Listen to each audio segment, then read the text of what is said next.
Start हो रहा है आज आपका पहला फ्रेमवर्क। मुबारक हो, फ्रेमवर्क वाले हो गए आप।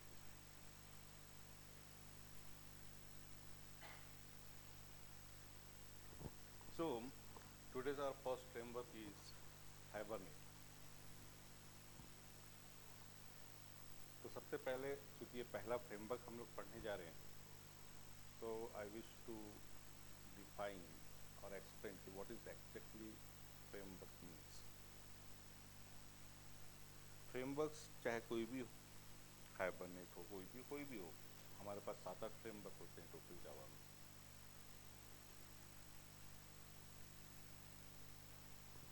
हालांकि आपको सारे नहीं पढ़ने, आपको दो ही इम्पोर्टेंट फ्रेमवर्क्स है, हाइबरनेट और उसके बाद spring followed by spring boot. ठीक है, तो स्प्रिंग और स्प्रिंग बूट अलग नहीं है, स्प्रिंग बूट फ्रेमवर्क का फ्रेमवर्क है। ठीक है, फ्रेमवर्क्स क्या होते हैं, सबसे पहले क्वेश्चन होता है। तो सीधी सी बात है, फ्रेमवर्क्स जब आप यानी इसको अच्छे से ये समझना है आपको कि फ्रेमवर्क्स में पहली बात तो नई कोई चीज़ नहीं होती, नया कुछ नहीं होता। जो आपने काम अभी तक किया है उसी को प्रॉपरली, ज़्यादा स्मार्टली, बहुत सारी मतलब प्रोडक्शन ग्रेड की जो एप्लीकेशन है उसको डेवलप करने के लिए जो रिक्वायर्ड होता है, लाइक सिक्योरिटी एनहांस करना, परफॉर्मेंस एनहांस करना, तो ये सारी चीज़ों को ध्यान में रख के फ्रेमवर्क्स को डिज़ाइन किया जाता है। काम वही करते हैं जो ऑलरेडी आपने कर रखा है। मतलब without having knowledge of framework you can create any application, framework की जरूरत नहीं है। लेकिन आपका काम, मैंने जैसे बोला प्रोडक्शन ग्रेड एप्लीकेशन जो कंपनियों में बनाई जाती है, तो वहाँ ये एक्सपेक्ट किया जाता है कि आपका काम फास्ट हो, एप्लीकेशन स्मार्टली वर्क करे, परफॉर्मेंस, सिक्योरिटी सब कुछ मैनेज हो। तो ये सारी चीज़ को नॉर्मल वे में करना थोड़ा सा मतलब डिफ़िकल्ट होता है। तो उसके लिए क्या किया गया है कि फ्रेमवर्क्स डिज़ाइन कर दिए गए हैं। और फ्रेमवर्क्स का एक मोटिव ये भी होता है कि जो काम डेवलपर बार बार कर रहा है, हार्ड कोडेडली कर रहा है, तो उसके फ्रेमवर्क्स डेवलप कर दिए गए हैं सो दैट कि जो नॉर्मल काम है, जो जनरल काम है, जो हर बार हर इसको करना ही करना है, तो वो अपने आप हो जाता है, वो अपने आप हो जाता है। उसके लिए ऑलरेडी पीछे से कोडिंग कर दी गई है। बस आपको उन कामों पे ध्यान देना है कि जो स्पेसिफिक आपकी एप्लीकेशन की डिमांड है। ठीक है, मैं ये नहीं बोलता 100% काम फ्रेमवर्क कर देता है, लेकिन काफ़ी काम कर देता है वो अपनी तरफ से। तो आपकी कोडिंग कम होती है, यानी जैसे मैंने शुरू से ही बोला है कि आप जैसे जैसे आगे बढ़ेंगे चीज़ें आसान होती चली जाएगी। ठीक है, जैसे सबसे मुश्किल, अगर मैं अपनी जावा में ही बात करूँ तो मेरा मानना होता है कि सबसे ज़्यादा हार्ड वर्किंग चीज़ होती है कोर जावा, देन उससे थोड़ा कम एडवांस जावा, देन उससे भी कम फ्रेमवर्क। ठीक है, लेकिन इसमें जैसे आपने अभी एडवांस जावा में भी फील किया होगा, एक छोटी सी गलती की वजह से आपकी एप्लीकेशन नहीं चलती। अगर आपने कोड सारा का सारा 100% सही भी लिखा है तो भी, है ना, कि कहीं कॉन्फ़िगरेशन का प्रॉब्लम आ गया, तो इन चीज़ों पे ध्यान देना इंपॉर्टेंट होता है। मतलब हर चीज़ को पढ़ने के तरीके हैं, यहाँ पे जो कॉन्फ़िगरेशन है इन सब चीज़ों पे आपको ज़्यादा ध्यान देना है। और जावा में तो आपको जीरो नॉलेज पे कुछ भी नहीं हो सकता, वहाँ सारे कंसेप्ट, सारा लॉजिक आपको खुद से अपने ब्रेन में क्रिएट करके लगाना होता है, राइट। वहाँ बहुत सारी चीज़ों को याद रखने की ज़रूरत पड़ती है, राइट। तो और इसमें होता क्या है, ये सब चीज़ चूँकि ऑलरेडी बनी हुई है फ्रेमवर्क्स में, तो इसका मतलब है कि जो फ्रेमवर्क्स होते हैं it is the bundle of certain classes and interfaces and plugins also, library बोल सकते हैं, बिल्ट इन लाइब्रेरीज का बंडल होता है ये। और इसमें हर वो सारी चीज़ें होती है जो आपको उस एप्लीकेशन को डेवलप करने में रिक्वायर्ड होती है। ठीक है, ये एक जेनरिक कंसेप्ट है फ्रेमवर्क का। अब जैसे हम बोले कि आपको एक जगह से दूसरी जगह ट्रैवल करना है, तो ट्रैवल करना है तो आप पैदल भी जा सकते हैं, कोई प्रॉब्लम नहीं है। आप साइकिल साइकिल से भी जा सकते हैं, मोपेड से भी जा सकते हैं, कार से भी जा सकते हैं, राइट, प्लेन से भी जा सकते हैं। तो ये डिफरेंट डिफरेंट चीज़ें हैं जिसका यूज़ करते हैं, लेकिन काम क्या एक ही है, एक जगह से दूसरी जगह जाना। तो अब डिपेंड करता है कि आप काम क्या कर रहे हैं, उसके हिसाब से फैसिलिटी आप यूज़ करेंगे, राइट। जैसे मुझे अपनी 3-4 लोगों की, 5 लोगों की फैमिली को एक जगह से दूसरी जगह ट्रैवल करना है, मैं बाइक से जाऊंगा क्या? Then I opt my car, ठीक है। मुझे बहुत दूर जाना है लेकिन कम समय में पहुंचना है, then I opt for flight, right. तो और मुझे ऐसा लग रहा है कि बस ये नीचे से जाके आना है समोसा वाले की दुकान से, है ना। तो मैं बाइक, कार, इन सब का वेट नहीं करूँगा, मैं पैदल पैदल ही चले जाऊँगा। तो ट्रैवल तो कर रहे हैं आप लोग, तो लेकिन ट्रैवल किस तरीके का हो रहा है, कितना हो रहा है, उसके हिसाब से आप अपनी फैसिलिटी को चूज़ करते हैं कि जो आपके पास फैसिलिटी है ना। तो सेम चीज़ यहाँ पे भी है प्रोग्रामिंग में। फ्रेमवर्क्स का यानी जो हमारे फोर फादर है इंडस्ट्री के, उनका मानना ये है कि अगर आप छोटे काम कर रहे हैं, छोटी एप्लीकेशन बना रहे हैं, तो फिर फ्रेमवर्क के साथ मत जाइए, वहाँ पे गड़ाई से मड़ाई ज़्यादा हो जाती है। तो एक कहावत है ना, गड़ाई से मड़ाई ज़्यादा, मतलब काम तो छोटा सा ही करना था, लेकिन इसको इम्प्लीमेंट करने के लिए, फ्रेमवर्क को इम्प्लीमेंट करने के लिए आपको बहुत सारी चीज़ों का ध्यान देना पड़ता है। तो यार पता चला कि आपने तामझाम ही ज़्यादा कर लिया और पता चला काम छोटा सा था, ठीक है। तो वहाँ पे हम लोग फ्रेमवर्क को अप्रिशिएट नहीं करते। लेकिन एप्लीकेशन अगर एक ठीक ठाक लेवल की बड़ी एप्लीकेशन है तो आपको फ्रेमवर्क यूज़ करना चाहिए, इट इज़ रिकमेंडेड। तब आप नॉर्मल तरीके से काम नहीं करेंगे। सिंपल सी बात है ना यार, अभी माटे चौक जाना है, माटे चौक जाने के लिए मैं अगर अपनी पार्किंग में कार हो उसको निकालूँ, माटे चौक जाऊँ, वहाँ पार्किंग ना मिले, फिर पता चला इधर उधर जगह देख के पार्क करूँ, फिर कोई काम करूँ, बेटर है पैदल आ जाता जाता, है ना। तो आपके पास फैसिलिटी है, इसका मतलब हर जगह उसको यूज़ करना वो नहीं होता। इनफैक्ट देखने वाला बोलेगा बेवकूफ़ है, कार से माटी चौक जा रहा है यहाँ पे बैठ के, है ना। लेकिन वहीं पे इस केस में अभी बेवकूफ़ हो जाऊंगा जब मैं कार से जाऊंगा, लेकिन अगर अभी मुझे यहाँ से मुंबई जाना है तो वही पैदल निकल जाऊँ, नहीं, तब वो काम करूँगा तो बेवकूफ़ कहलाऊँगा। बोले यार अच्छी खासी घर में गाड़ी खड़ी है और पैदल जा रहा है मुंबई, ठीक है। तो इसीलिए हमको ये सारी चीज़ें जो है, एप्लीकेशन का साइज़ क्या है, कितनी बड़ी एप्लीकेशन है, उसके हिसाब से इनको यूज़ करना पड़ता है। और सीधी सी बात है कि जब आप प्रोडक्शन ग्रेड की एप्लीकेशन बनाते हैं तो छोटी एप्लीकेशन तो होती ही, मीडियम या उससे बड़े लेवल की ही होती है। ऐसा 2 पेज का कोई कंपनी वेबसाइट नहीं बनाती, है ना। तो बड़ा ही काम होता है वहाँ पे, तो ऑब्वियसली फ्रेमवर्क की डिमांड होती है। क्लियर है। तो एक फ्रेमवर्क का छोटा सा डेफिनेशन लिख लो, फिर हाइबरनेट पे आते हैं। It is generic definition.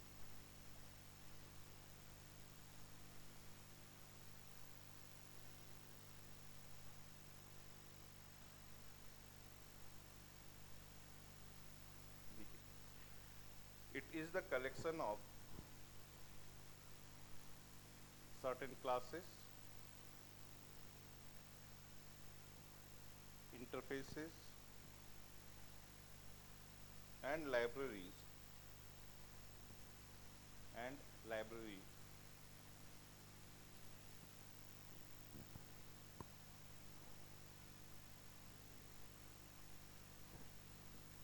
which are responsible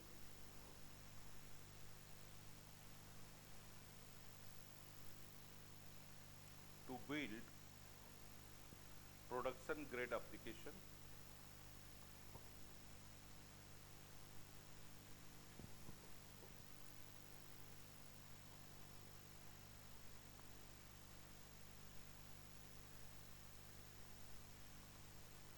in simplified manner.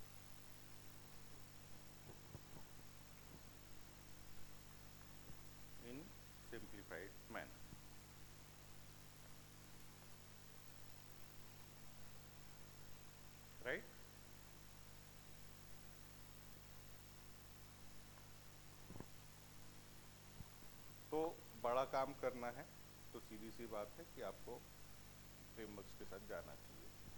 अब सोचिए, यहाँ से अगर मैं दिल्ली कार से जाता हूँ, कार से भी गया तो 2 दिन आराम करूँगा, उसके बाद थक जाएगा आदमी, है ना। लेकिन मुझे जाते ही वहाँ पे काम करना है तो flight would be the best option, क्योंकि आपको लगेगा भी नहीं जैसे आप यहाँ थे वैसा ही वहाँ आप फील करेंगे, क्योंकि 2 घंटे 2.5 घंटे में आप पहुँच जाएंगे। तो चीज़ों को आसान कर दे रहा है ना। मैटर ये नहीं कि आप कार से नहीं जा सकते थे, जा सकते थे, लेकिन कार से वो डिस्टेंस कुछ ज़्यादा ही बड़ा हो गया। उसके लिए सेकंड ऑप्शन, थर्ड ऑप्शन पे आपको जाना चाहिए। तो ये सारी चीज़ें हैं। तो डिफरेंट डिफरेंट फ्रेमवर्क्स हर काम के लिए है। अब हम लोग जो बात करने जा रहे हैं आज का पहला फ्रेमवर्क, दैट इज हाइबरनेट।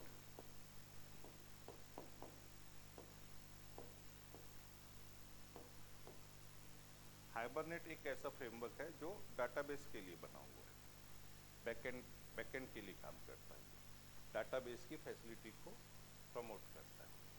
ठीक है, तो डाटाबेस के लिए अभी तक क्या कर रहे थे हम लोग? We are using what? JDBC, है ना। अभी तक हम लोग जेडीबीसी यूज कर रहे थे, लेकिन जेडीबीसी में कुछ प्रॉब्लम्स थी, उस प्रॉब्लम को ओवरकम किया हाइबरनेट ने।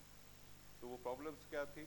एक तो हमको बहुत सारा कोड लिखना पड़ रहा था, है ना। हर चीज़ हमको मैनुअली लिखनी पड़ रही थी, हर एक क्वेरी हमको मैनुअली लिखनी पड़ रही थी। तो वो एक हो गया। दूसरा,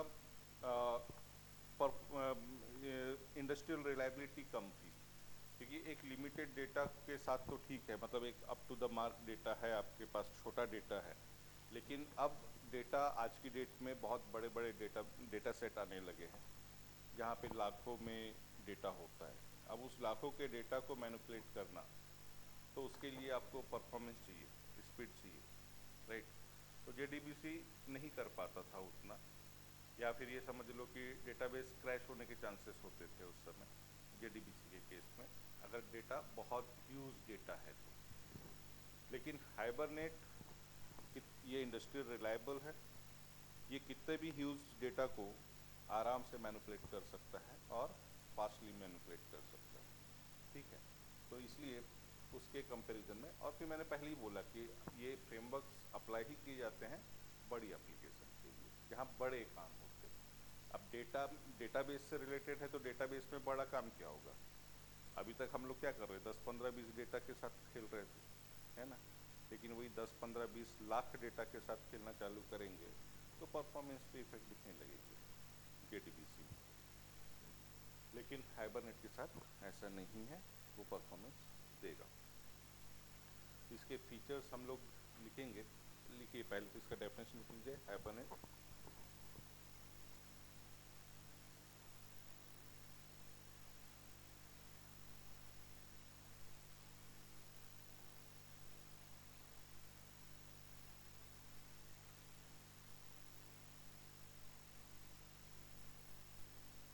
it is the framework of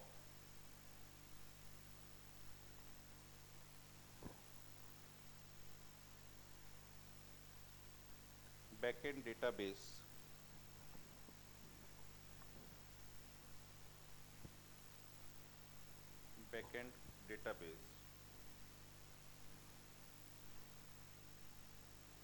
which provide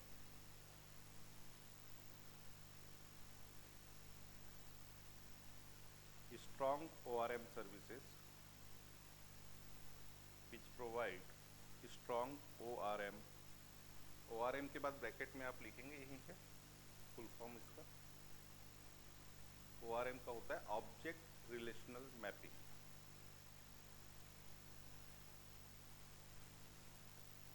which provide strong ORM services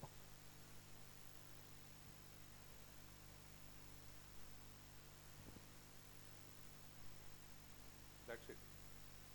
ठीक है, इसमें लिख सकते हैं आप, it is a supplement of JDBC, not replacement.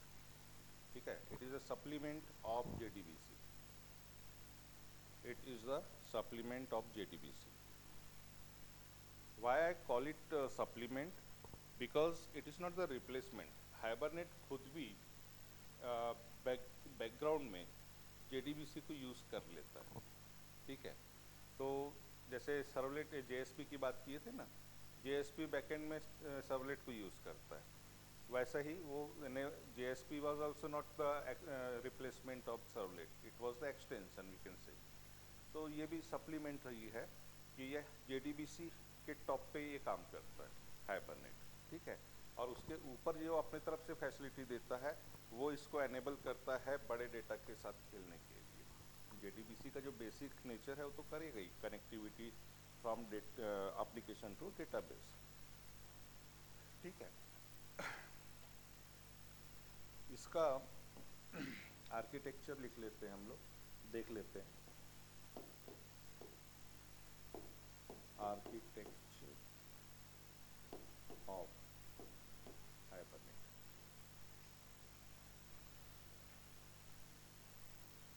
यहाँ हमने एक नाम देखा बेटा, ORM, ये लिखा है ना, गलत नहीं लिखना। ORM stands for object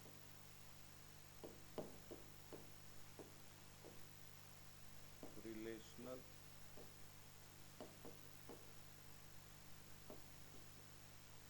mapping.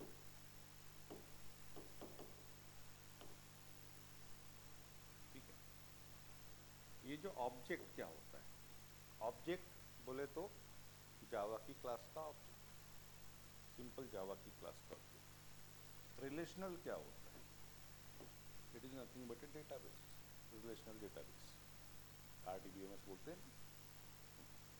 Relational means database.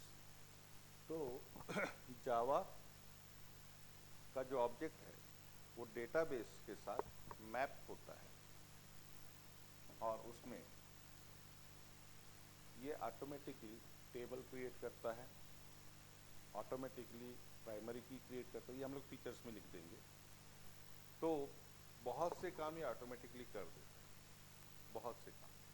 आपको सिर्फ इतना काम करके रखना है कि एक डेटाबेस बना देना है बैकएंड पे जाके, बाकी का सारा काम ये खुद कर देगा हाइबरनेट। कितना आसानी से काम करेगा देखना, अब देखना आप लोग इंजॉय करोगे।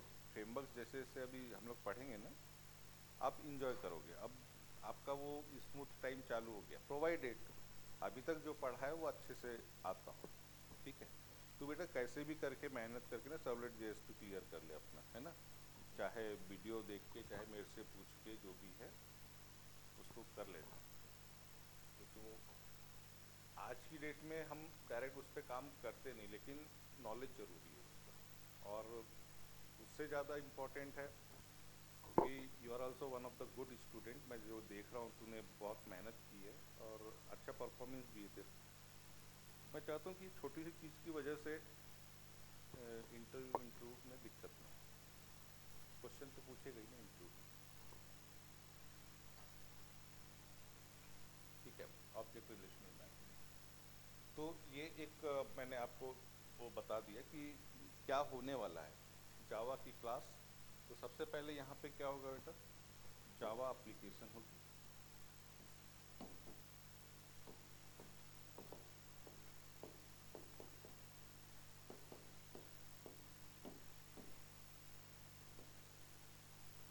and then we are creating its object,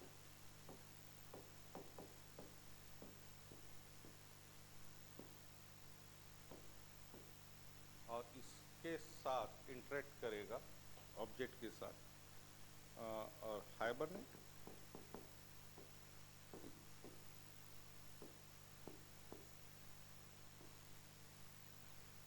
और हाइबरनेट खुद यूज़ करेगा बैकएंड में अपने खुद के इसमें, खुद से करेगा, उसमें हमको कुछ नहीं करना है।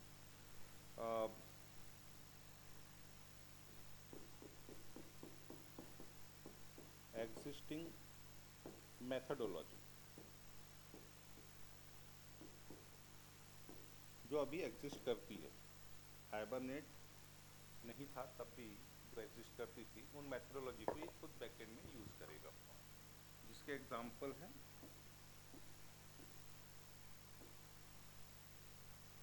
JDBC of course, JTA, Java transaction API,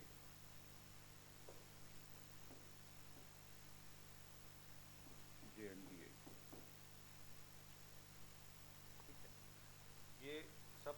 से बने हुए एग्जिस्टिंग चीज़ें हैं जिसको ये बैकएंड में खुद से यूज़ कर लेगा।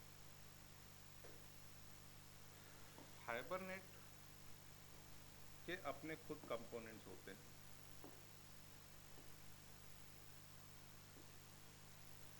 उन कंपोनेंट्स को इंटरनली ये यूज़ करता है, ठीक है। तो इनके अपने कंपोनेंट क्या है? सबसे पहला कंपोनेंट है, मतलब what we can say components of hibernate. पहला कंपोनेंट है कॉन्फ़िगरेशन, यानी object of configuration. First we need to create object of configuration, then we need to create object of session factory,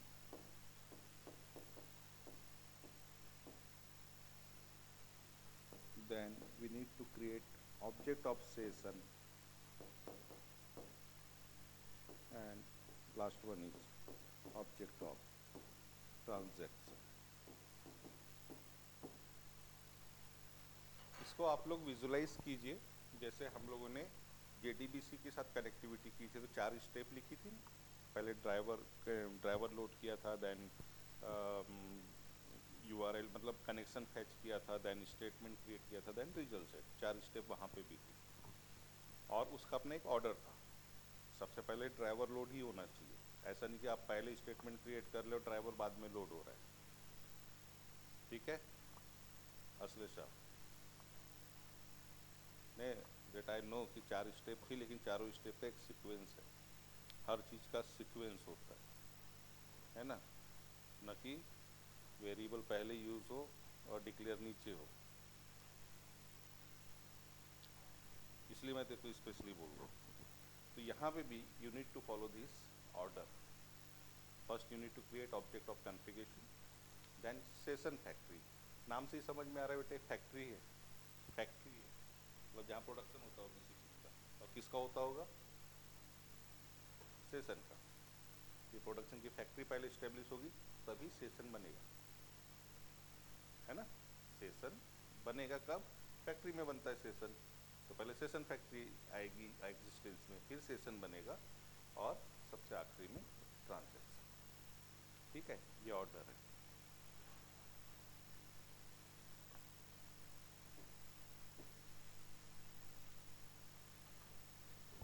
So this is the architecture of Hibernate. Draw it.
Done, पहला programme करते हैं, है ना।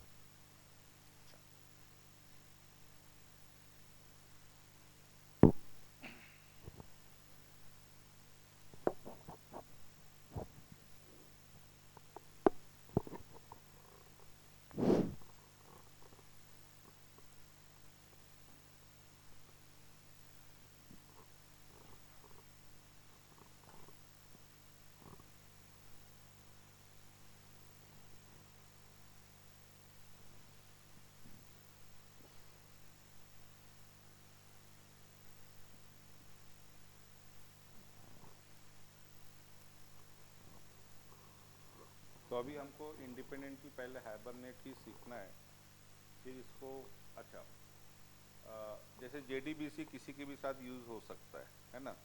हमने web application में भी JDBC use किया, हमने विंडो बेस एप्लीकेशन में भी किया, मतलब कंसोल में, है ना। तो वैसा ही ऑफकोर्स हाइबरनेट किसी भी टाइप की एप्लीकेशन के साथ यूज़ हो सकता है, चाहे वो विंडो बेस हो, वेब बेस हो, it is open for all, ठीक है। तो अभी जब हमको सीखना है तो मैं कोर जावा के फॉर्मेट में सिखाऊंगा, और फिर आगे तो हमको वेब पे काम करना ही है। जब स्प्रिंग फ्रेमवर्क आ जाएगा तो फिर वहाँ पे हाइबरनेट को इंटीग्रेट भी कर लेंगे, तो मतलब दोनों चीज़ें आपकी हो जाती है। तो let I create one Java application, normal core Java application.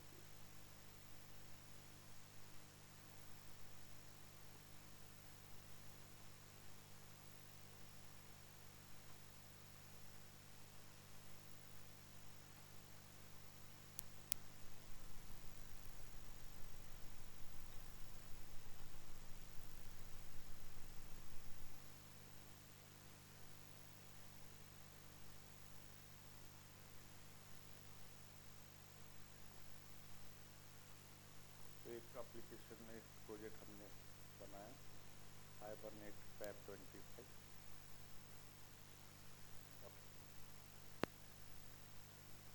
अब इसमें तो वही अपनी कोर जावा की एप्लीकेशन है, जिसमें JDK 17 वगैरह आ गया है, राइट। अब इसमें क्या करना, ये जो मैं कॉन्फ़िगरेशन कर रहा हूँ बेटा, ये साथ साथ में करो आप लोग भी, है ना। नहीं तो फिर बाद में भूल जाओगे। जो काम जितना एप्लीकेशन बन गई सबकी, क्योंकि यहाँ पे काम भला ही जब मैं कोड करते रहूँगा थोड़ी देर रुक जाना उस समय समझने के लिए, लेकिन ये कॉन्फ़िगरेशन करो साथ में। फिर क्या करना है अपने को, लाइब्रेरीज पे राइट क्लिक करके यहाँ पे हमको हाइबरनेट की लाइब्रेरी ऐड करनी है। क्या करेंगे, add library, not jar file, add library.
एक मिनट में थोड़ा सा देखो तो,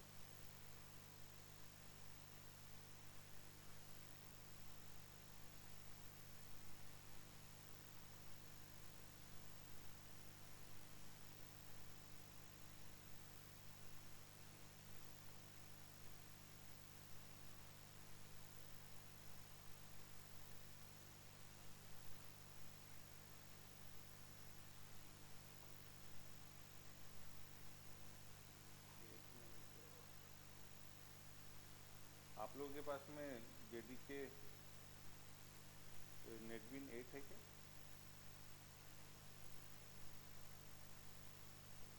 है ना?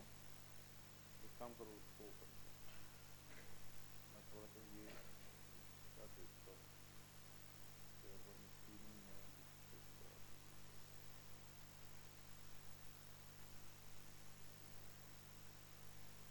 हम्म,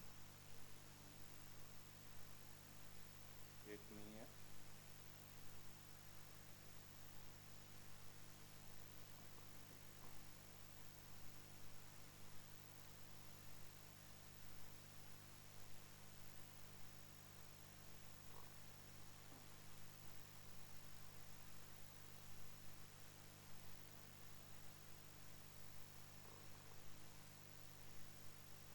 क्या हो गया?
मैं 17 पे अलग से बताता हूँ बेटा। अभी आप लोग एक काम करना, फॉर द टाइम बीइंग नेटबिन 8 और JDK 8 भी कर लेना। JDK 8 डाउनलोड कर लेना।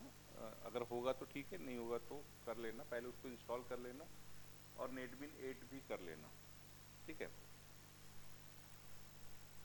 यहाँ पे थोड़ी सी दिक्कत हो सकती है।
मैंने 8 पे अभी के लिए क्यों लिया, एक तो मैं अभी टाइम वेस्ट नहीं करना चाह रहा था, मेरे को उसको कन्फिगर करना पड़ेगा अलग से 17 को, और वो भी मैं अलग से बता देता हूँ आपको, ठीक है। तो एक हाइबरनेट का हमने प्रोजेक्ट बनाया, हाइबरनेट का F25 सोर्स पैकेज डिफ़ॉल्ट, और लाइब्रेरी में हमने 8 लेके रखा हुआ है, JDK 8 इज़ अवेलेबल, ठीक है। हालांकि 17 देखो अब हायर वर्जन है, लेकिन पुराना वर्जन दे रहा है, लेकिन नया वर्जन में दिक्कत है। यहाँ से ऐड लाइब्रेरी करना,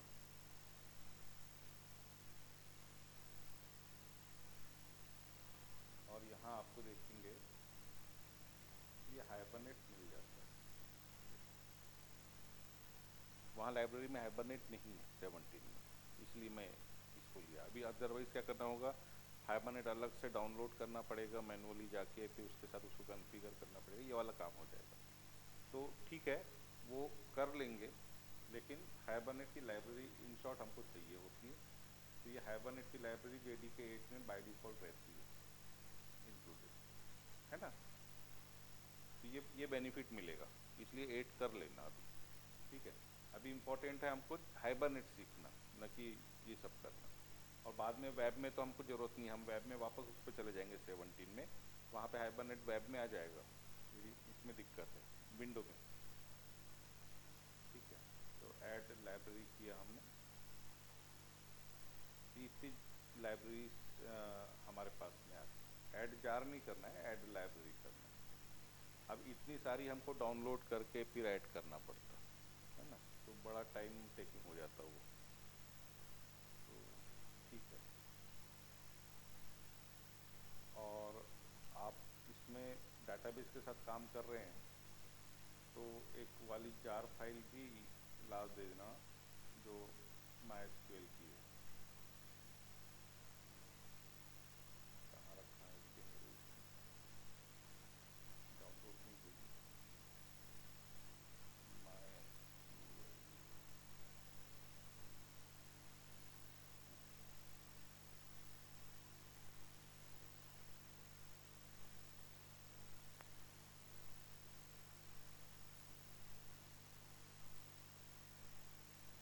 ठीक है। JDBC के लिए भी चाहिए होती थी जार फाइल, ये डाल देना, दैट्स इट। अब इसके बाद हम लोग क्या करते हैं, एक पोजो बनाएंगे, एक क्लास बनाते हैं, और इसमें कोई से एम्प्लॉय नाम की क्लास बनाएंगे, ठीक है। इसको मैं रख देता हूँ किसी पैकेज में, com डॉट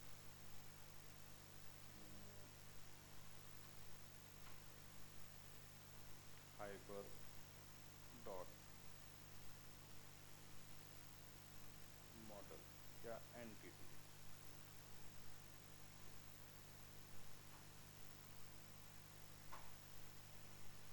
एक पैकेज डाल दिया मैंने, इसमें बन गई।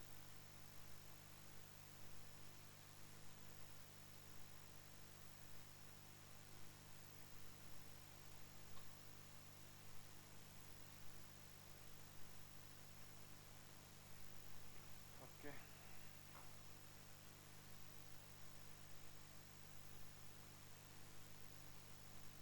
अब इसके बाद जो सबसे इम्पोर्टेंट चीज़ है, लाइब्रेरी तो सबसे ज़्यादा इम्पोर्टेंट थी, लाइब्रेरी पहले ऐड करना इम्पोर्टेंट होता है।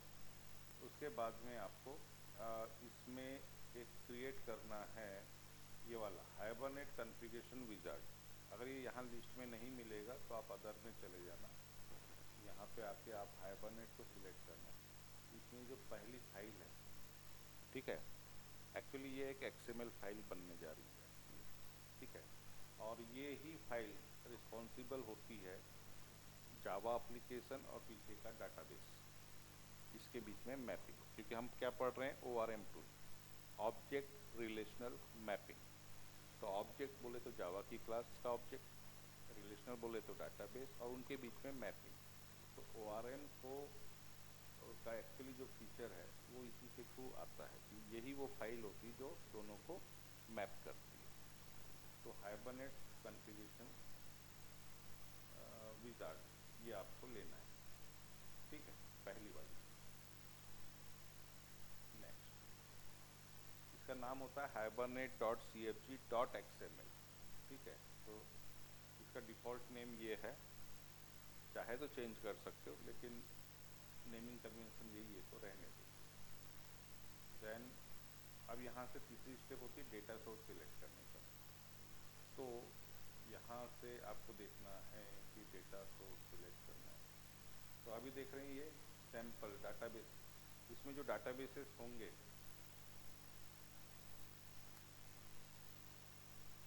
MySQL है क्या, MySQL DB, ठीक है।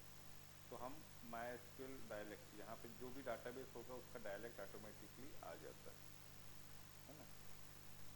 और डाटाबेस मतलब पता है ना आपको, सर्विसेज में जो डाटाबेस होते हैं, तो इसमें MySQL होगा, जैसे अपन ने उसमें भी करके रखा था। तो MySQL DB आपका डाटाबेस बना हुआ है, उसको हम लोगों ने ले रखा है। मैं इसको अभी मैं ओपन नहीं कर सकता क्योंकि ये ओपन है, इसको बंद करके फिर मैं करता हूँ, इसको फिनिश कर देते हैं। इतना कर दिए, आपने डाटाबेस बता दिए, तो ये आपको एक XML फाइल बना के देगा। दिस इज XML फाइल, देख सकते हैं hibernate.cfg.xml, ठीक है। और डाटाबेस कहाँ रहते हैं ये देख लीजिए आप, ये डाटाबेसेस है। अभी हमने जो लिया है ये MySQL DB, यही था वहाँ पे लिस्ट में, है ना, था नहीं था?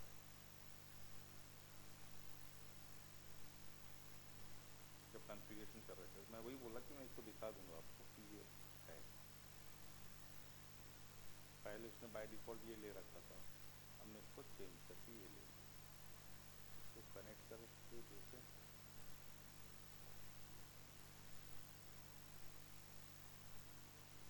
ठीक है।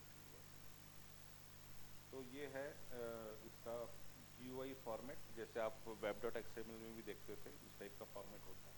और एक्चुअल में कोड होता है, यहाँ पे ये सोर्स लिखा है ना, इस पर क्लिक करोगे तो ये कोड है आपके पास। ये ऊपर का तो कमेंट है पूरा का पूरा आपके पढ़ने के लिए, तो फुर्सत मिले तो पढ़ लेना। मैं इसको हटा देता हूँ। तो इसने क्या क्या लेके आ गया, देखो कौन सी प्रॉपर्टी लेके आ गया। कॉन्फ़िगरेशन के अंदर सेशन फैक्ट्री, सेशन फैक्ट्री के अंदर सबसे पहले इसने लेके आया डायलेक्ट, हाइबरनेट का डायलेक्ट। तो हाइबरनेट का डायलेक्ट ये बताता है कि बैकएंड में डाटाबेस कौन सा है आपका, ठीक है। ये दे रहा है MySQL का डायलेक्ट, ठीक है। SQLite होगा तो SQLite का डायलेक्ट देगा, Oracle होगा तो Oracle का डायलेक्ट देगा, ठीक है। तो अभी MySQL यूज़ करने वाले हैं तो MySQL का डायलेक्ट देखो, इसने ऑटोमेटिकली ड्राइवर की क्लास उठा लिया, आपको देने की ज़रूरत नहीं पड़ी।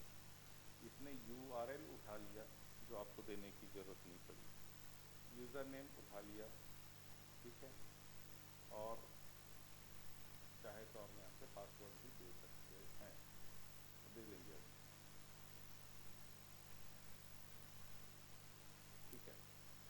और ये MySQL डाटाबेस यूज़ हो रहा है, आप लोग चाहे तो आप अपना खुद का डाटाबेस से उसको थोड़ा सा चेंज कर लें। ये है ना अपना डेक फैब 25, MySQL को यहाँ से हटा के, ये हमने JDBC में भी किया था, पता है, डेक अंडरस्कोर फैब अंडरस्कोर 25, ठीक है। तो ये बाय डिफ़ॉल्ट इसकी प्रॉपर्टी इसने लेके आया। अब वो प्रॉपर्टी को हमको और भी थोड़ी सी ऐड ऑन करनी है, तो यहाँ से हम ऐड करते हैं ये पासवर्ड, इसका वैल्यू भी मैं डाल देता हूँ पासवर्ड, मेरा पासवर्ड ही है, ओके। तो देख देख रहे हैं आप यहाँ पे सोर्स में पासवर्ड का भी दिख रहा है ना, तो ये इधर से डाल दिया करो चीज़ें, तो ये दिस इज सफिशियंट एक्चुअली। और फिर आते हैं हम लोग डेटा सोर्स की प्रॉपर्टी आ गई,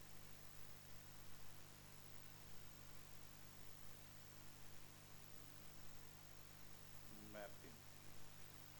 आपकी आप मैप कौन सी क्लास से करेंगे, तो ये क्लास से हमारी मैपिंग है ना, तो ये यहाँ से आप कर सकते हैं मैपिंग में add class.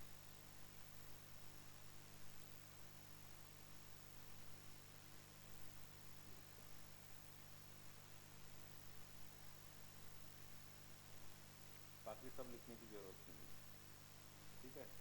Fully qualified name आप दे दो क्लास का जिसको मैप कर रहे हैं, तो देख रहे हैं यहाँ पे ये आपकी com dot mapping class com dot Haber entity और एम्प्लॉय, ये हमारी क्लास का नाम है, ठीक है। ये एक प्रॉपर्टी आपको लगेगी। फिर मैपिंग में हो गई ही क्लास अभी फिलहाल। कैशिंग को अभी फ़िलहाल हमको ज़रूरत नहीं है। ऑप्शनल प्रॉपर्टीज़ में कॉन्फ़िगरेशन प्रॉपर्टीज़ में जाते हैं, यहाँ पे डायलेक्ट आ गया है, कुछ और है काम की।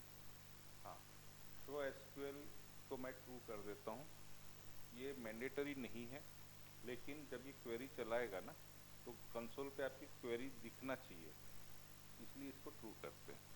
इसका मतलब ये नहीं है कि दिखेगी नहीं तो चलेगी नहीं, वो तो चल जाएगी, लेकिन अभी हम लोग सीख रहे हैं, तो सीख रहे हैं तो हम ये भी तो देखना चाहेंगे कि क्वेरी बराबर लिख रहा है कि नहीं लिख रहा है ना। लर्निंग फेस में है हम लोग, इसलिए इसको ट्रू कर देंगे, अदरवाइज इसकी ज़रूरत नहीं है, उसको जो करना है वो तो करेगा ही, है ना। तो हम जो कर रहा है, जो क्वेरी चला रहा है, उसको देखना भी चाहते हैं, इसलिए इसको ट्रू कर देंगे, ठीक है। ये प्रॉपर्टी ऐड कर दी हमने। और कुछ है format SQL session factory default batch order update.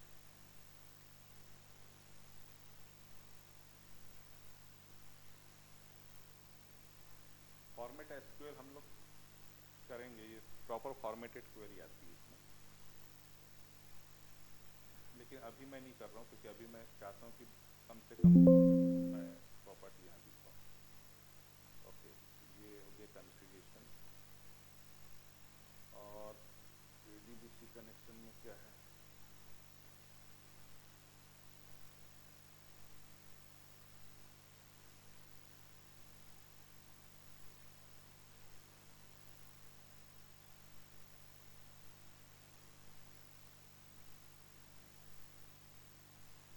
इसमें कुछ भी नहीं करते, मतलब इट इज़ नॉट मैंडेटरी फिलहाल। कैश प्रॉपर्टी का कुछ नहीं करते, ट्रांजैक्शन प्रॉपर्टी का भी कुछ करने की ज़रूरत है।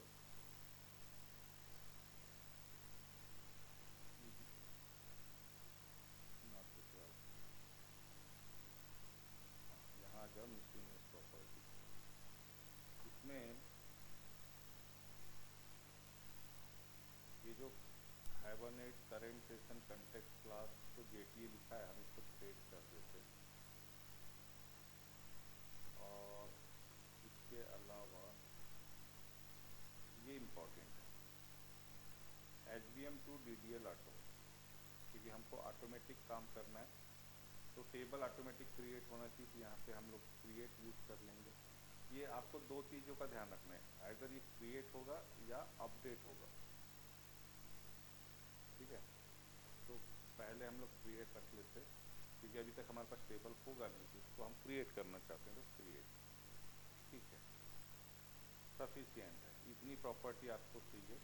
अब बाद में ये जो क्रिएट है ना, इसको हम यहीं से अपडेट मार देंगे तो वो हो जाएगा, ठीक है। ये प्रॉपर्टी की ऐसी ज़रूरत थी नहीं, मतलब जैसे मैंने दूसरी प्रॉपर्टी स्किप किया है, इसको भी स्किप कर देता हूँ, मत करो ज़बरदस्ती, राइट, ठीक है। तो शो एसक्यूएल किस लिए है, ताकि हमको कंसोल पे हमारी क्वेरी दिख जाए कि हाइबरनेट ने कौन सी क्वेरी फायर किया है ये काम करने के लिए, क्योंकि हम तो क्वेरी चलाने वाले नहीं हैं, जो भी चलाना है हाइबरनेट ने चलाना है। H B M to D D L auto, इसका जो ऑटोमेटिक क्रिएट करने का जो फीचर है वो इसी से होता है, ये ऑटोमेटिकली टेबल क्रिएट कर देगा, ठीक है, यहाँ से। और क्लास कौन सी क्लास कंसीडर करेगा, तो यहाँ देख के क्या समझ में आ रहा है बेटा आप लोगों को, ये देखो इतनी इंफॉर्मेशन डाटाबेस की, ये इंफॉर्मेशन क्लास की, दोनों के बीच में मैपिंग हो रही है ना, और ये दोनों एक सेशन फैक्ट्री के अंदर एनकैप्सुलेटेड है, ये दोनों को मैपिंग कर रहा है। और ये जो दो प्रॉपर्टी है ये हमने अपने लिए यूज़ किया, अपने बेनिफिट के लिए, अपने समझने के लिए, ठीक है, डन।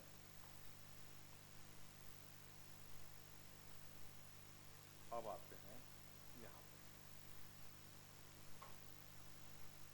क्लास हमने बना दिया, इसमें एक दो फील्ड डाल देते हैं। अच्छा, हाइबरनेट ये बोलता है कि each table should have primary की, ये इम्पोर्टेंट है बेटा, नहीं तो अभी आपने डायरेक्ट डाटाबेस के साथ काम करके विदाउट प्राइमरी की वाला भी किया है, लेकिन ये तो भैया स्टैंडर्ड ही फॉलो करेगा, यहाँ पे आप कोई भी टेबल बिना प्राइमरी की के नहीं रख सकते हैं, यहाँ देना पड़ेगा मैंडेटरी। तो मैं यहाँ पे एक private in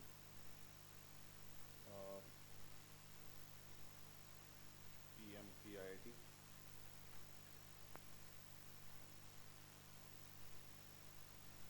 private string PMP name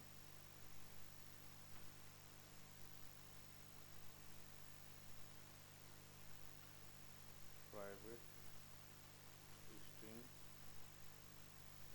PMP department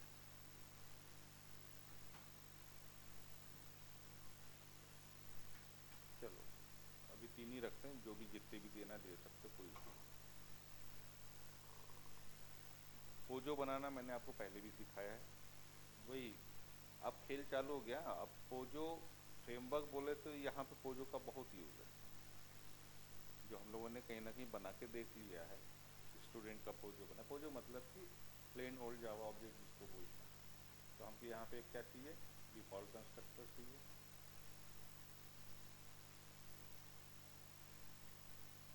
then क्या चाहिए, पैरामीटराइज कंस्ट्रक्टर चाहिए,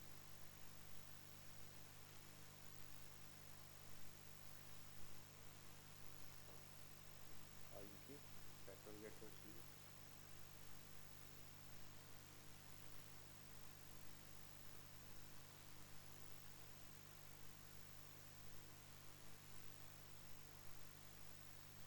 और एक टू स्ट्रिंग दे दो, बोलते हैं ना भूख नसो पण सिलोरी असो, ऐसी ज़रूरत नहीं है इसकी, लेकिन एक स्टैंडर्ड बना के रख दो, जरूरत पड़े। ओके,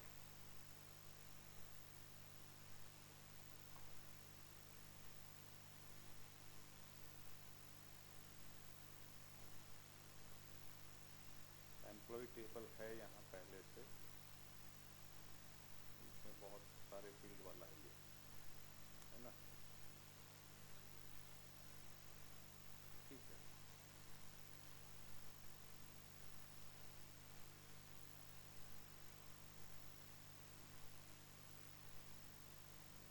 ये होने के बाद में आपको ये बताना है हाइबरनेट को कि दिस इज द क्लास जिसका, ये एनोटेशन हम यहाँ पे देंगे, और इसमें एनोटेशन में देंगे entity, entity stands for what, तो यहाँ देखिएगा एंटिटी दो दिख रहे हैं आपको, तो जावा एक्स डॉट परसिस्टेंस वाला ले लेना आप, जावा एक्स डॉट परसिस्टेंस, ठीक है। उसके नीचे हाइबरनेट वाला भी था, लेकिन जावा एक्स डॉट परसिस्टेंस।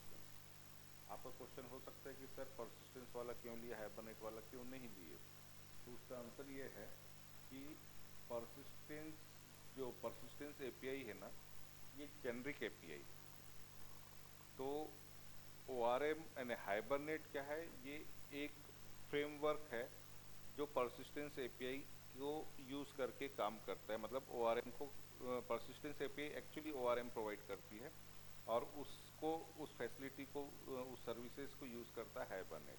ठीक है, ये सेफर साइड होता है कि मान के चलो कि कल चल के आपको परसिस्टेंस एपीआई ने कोई और दूसरा फ्रेमवर्क लॉन्च कर दिया हाइबरनेट की जगह, तो अगर आप हाइबरनेट लिखोगे तो क्या होगा, इसको चेंजेस करने पड़ेंगे, तो सीधे परसिस्टेंस यानी बाप से ही काम करवा दो, तो नीचे हाइबरनेट चेंज भी होगा तो भी हम कर सकते हैं। तो ऐसा माना जाता है कि आप परसिस्टेंस एपीआई यूज करें। ठीक है, अब लेकिन दिक्कत ये है बेटा कि यहाँ पे ऑलरेडी टेबल है, एम्प्लॉय नाम का भी है और एम्प्लॉयज़ नाम का भी है ना। और I don't want to, actually ये करेगा क्या, ये पीछे एम्प्लॉय नाम का टेबल बनाने की कोशिश करेगा और वहाँ पे ऑलरेडी है, तो ये पुराने टेबल को ना उड़ा देगा। अगर कोई टेबल पहले से है ये उसको उड़ा देगा और नया टेबल बना देगा। मैं नहीं चाहता कि ये टेबल उड़ा दिया जाए, हो सकता है कहीं यूज़ हो रहा होगा, किया होगा हमने, तो मैं इसका ना टेबल, भला ही देखो अभी वाली कंडीशन में ये हो गया, अभी मैं जैसे इसको सेव करता हूँ तो मुझे एक एरर आनी चाहिए। हाँ, ये एरर आ रही है, ये क्या बोल रहा है कि there is no ID define, मतलब प्राइमरी की डिफाइन नहीं किया बोल रहा है। तो मैंने बताया ना यहाँ पे देना जरूरी होगा, तो प्राइमरी की का कॉलम कौन सा रहेगा, EMP ID, है ना। Out of this field this one is the more appropriate ना, इसको आईडी बनाना चाहिए, तो इसके ऊपर जाके आपको एनोटेशन देना है आईडी। ये आईडी एनोटेशन क्या करता है कि इसको प्राइमरी की बना देता है, डिसाइड कर लेता है, क्योंकि out of this 3 columns developer decided कि यार ये वाला कॉलम मेरा प्राइमरी की होना चाहिए, तो जो कॉलम प्राइमरी की होना चाहिए उसके ऊपर आईडी नाम का एनोटेशन आपको देना है और क्लास के ऊपर एंटिटी देना है। इसका क्या मतलब हुआ, ये पीछे जाके एक टेबल क्रिएट करेगा,